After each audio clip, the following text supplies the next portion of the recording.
Tactique du diable de Clive Staples Lewis, 23e lettre.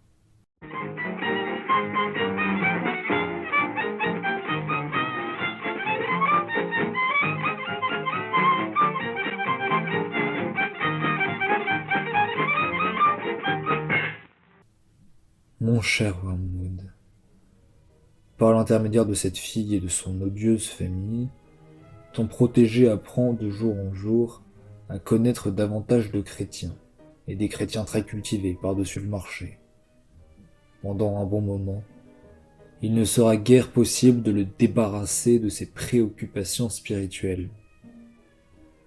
Puisqu'il en est ainsi, il nous faudra les altérer. Sans doute t'es-tu souvent exercé sur le terrain de manœuvre à te changer en ange de lumière. Maintenant, le moment est venu de le faire face à l'ennemi. Le monde et la chair nous ont déçus, il nous reste encore une troisième force. Et un succès remporté de cette façon-là, est-ce qu'il y a de plus glorieux? Un saint corrompu, un pharisien, un inquisiteur ou un magicien amuse davantage l'enfer qu'un simple tyran ou qu'un débauché. Après avoir fait le tour des nouveaux amis de ton protégé, je suis arrivé à la conclusion que le point d'attaque le plus adéquat se situe quelque part à la frontière entre la théologie et la politique. Plusieurs de ses amis se préoccupent énormément des implications sociales de la foi. En soi, cela est un mal. Mais de ce mal, on peut tirer un bien.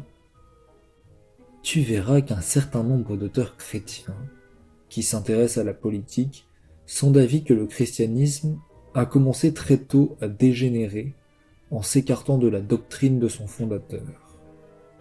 Or, il nous faut exploiter cette idée et chercher à accréditer à nouveau la notion d'un Jésus historique qu'il s'agirait de redécouvrir en éliminant tous les ajouts et altérations plus tardifs et d'opposer ensuite à toute la tradition chrétienne.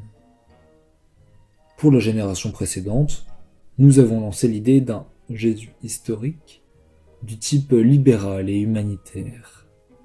Actuellement, nous sommes en train de mettre au point un nouveau Jésus historique du type marxiste, catastrophique et révolutionnaire.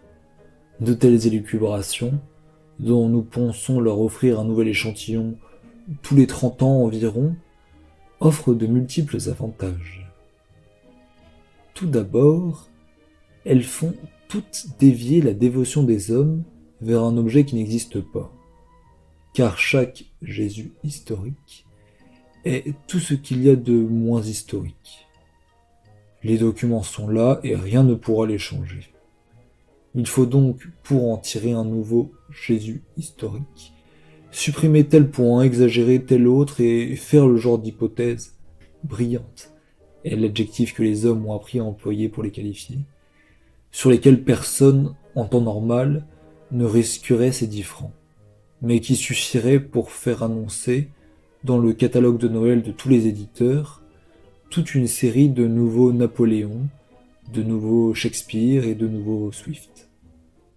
En second lieu, chaque fois qu'un nouveau Jésus historique est présenté, l'accent est mis sur une théorie particulière qu'il est censé avoir défendue. Il faut absolument qu'il soit un grand homme, au sens actuel du terme, quelqu'un qui suit jusqu'au bout une idée accessoire et mal équilibrée, un charlatan qui fait l'article pour une panacée. De cette manière, nous arrivons à détourner l'attention des hommes de ce qu'il est et de ce qu'il a fait. Nous le présentons d'abord comme un simple docteur, puis nous cachons le fait que sur bien des points, il existe un accord entre son enseignement et celui de tous les grands moralistes. Car il faut que les hommes ignorent que ceux-ci leur sont envoyés par l'ennemi, non pour les instruire, mais pour leur rafraîchir la mémoire, pour débiter à nouveau les platitudes morales des temps primitifs, et faire échouer ainsi toutes nos tentatives de les leur dissimuler. Nous amenons un sophiste sur la scène, et le voilà qui suscite un Socrate pour leur donner la réplique. Notre troisième objectif est de détruire leur vie de piété. Car, à la présence réelle de l'ennemi, dont les hommes jouissent généralement lorsqu'ils prient ou participent à la scène, nous substituons une figure à peine vraisemblable, distante, floue, bizarre, qui a parlé une langue étrangère et qui est morte il y a très longtemps. Un tel être ne peut pas être l'objet de leur culte. Au lieu du créateur adoré par sa créature, tu n'as plus qu'un chef acclamé par son partisan et, finalement, plus qu'un personnage marquant admiré par un historien judicieux. Et quatrièmement, sans compter qu'elle n'est déjà plus historique par le Jésus qu'elle dépeint, une religion de ce genre est encore infidèle à l'histoire dans un autre sens. La cause de l'ennemi n'a pas gagné une seule nation et n'a obtenu que peu d'adeptes par la seule étude de la biographie de Jésus comme document historique. D'ailleurs, les éléments pour une biographie complète n'ont pas été communiqués aux hommes. Les premiers adeptes se sont convertis au moyen d'un seul fait historique, la résurrection, et d'une seule doctrine théologique, la rédemption, qui ont pu avoir un effet grâce à la conviction de péché qu'ils avaient déjà. D'un péché commis, non pas contre quelques codes de loi travestis présentés comme une nouveauté par un grand homme, mais contre les platitudes de la vieille loi morale universelle qui leur a été enseignée par leur nourrice et leur mère. Les évangiles sont venus plus tard et ont été écrits non pas pour faire des chrétiens, mais pour édifier ce qu'il était déjà. Cette notion du Jésus historique, quels que soient les écueils qu'elle puisse parfois cacher, doit donc toujours être favorisée. En ce qui concerne les rapports du christianisme avec la politique, notre position est nettement plus délicate. Nous ne pouvons tolérer à aucun prix que la foi d'un homme influence sa vie politique. Car l'établissement de quelque chose qui ressemblerait, même de loin, à une société juste, serait pour nous une vraie catastrophe. Par contre, nous voulons, et nous y tenons beaucoup, que les hommes emploient le christianisme comme moyen pour arriver à leur fin. Naturellement, de préférence, pour accélérer leur propre avancement. Mais si cela ne réussit pas, pour en venir à n'importe quelle fin, fût-ce la justice sociale.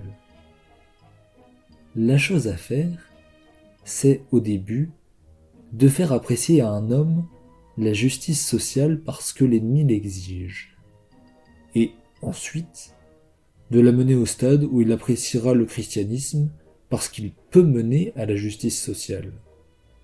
Car l'ennemi ne veut pas que chacun se serve de lui selon son bon plaisir. Les hommes ou les nations qui rêvent d'un réveil religieux pour améliorer la société feraient tout aussi bien d'imaginer de se servir de l'escalier du ciel comme raccourci pour aller chez le pharmacien tout à côté. Heureusement pour nous, il est relativement facile de faire prendre aux hommes ce petit tournant.